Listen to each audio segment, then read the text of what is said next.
You know, I was looking at this gameplay trailer for Lies of P, which is like this new Souls-like game that has the Pinocchio character in it, and you play as Pinocchio in this, I guess, this 18th century type of environment, type of setting,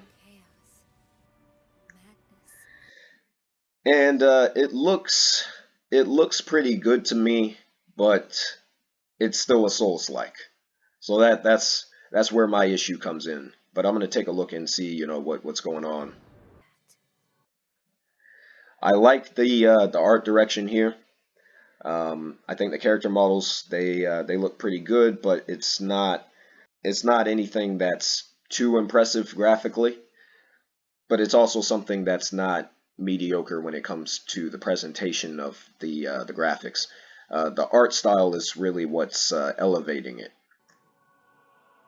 It depends on the choice you make. Truth or lie.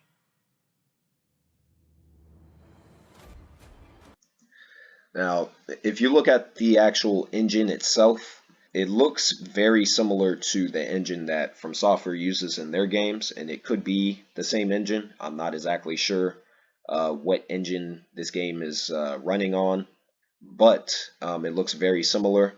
And a scene like this, it's very reminiscent of Bloodborne, with that gothic architecture right there. And that's cool for anyone who's a big fan of Bloodborne, but it's not like we haven't seen this before. I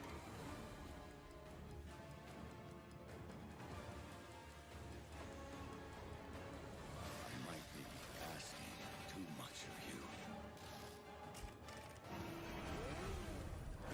but I don't have a choice. It looks like there's a more cinematic approach to the gameplay, which is very uncommon for a Souls-like game. And I think that's part of the reason why this game looks a little bit different, why it stands out from all of the other Souls-likes, is because it has a more cinematic direction as far as the gameplay goes.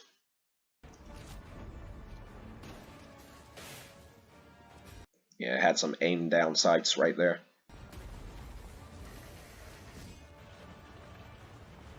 Only you can do this. Please, help me. I'm not sure if that sequence was scripted or not, but I'm interested to find out if it was. Like if that was an on-rail sequence.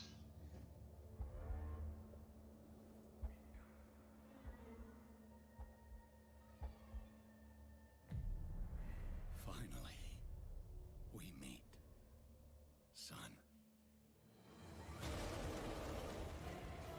The stage is set. So from what I read, from what I heard, all of the enemies are like these robots, or these not robots, but these mannequins. So that'll help this game stand out as well. Now they do have another Souls-like game that's similar to this, that's set in a similar time period, and that's Steel Rising. Although that game looks far worse than this. This looks like more time and effort went into it versus what that game's going to be. The light shines brightest in the darkest of times. All right, buddy, I'm here for you. Don't worry. Confront your fate. The combat system looks like it's pretty fluid, although I don't think it's going to be as fast as what you're seeing in this trailer. Just the core combat itself.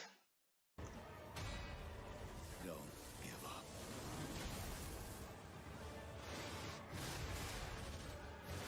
Keep Because a lot of what they're showing you, it looks like a bunch of counters, and the character is already in the middle of an attack animation. But I think there's going to be more of a wait when you're in the middle of combat.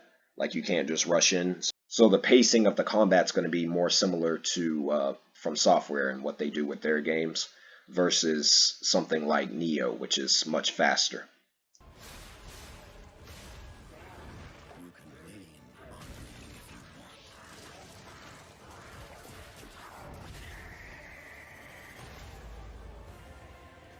Protect. Fulfill.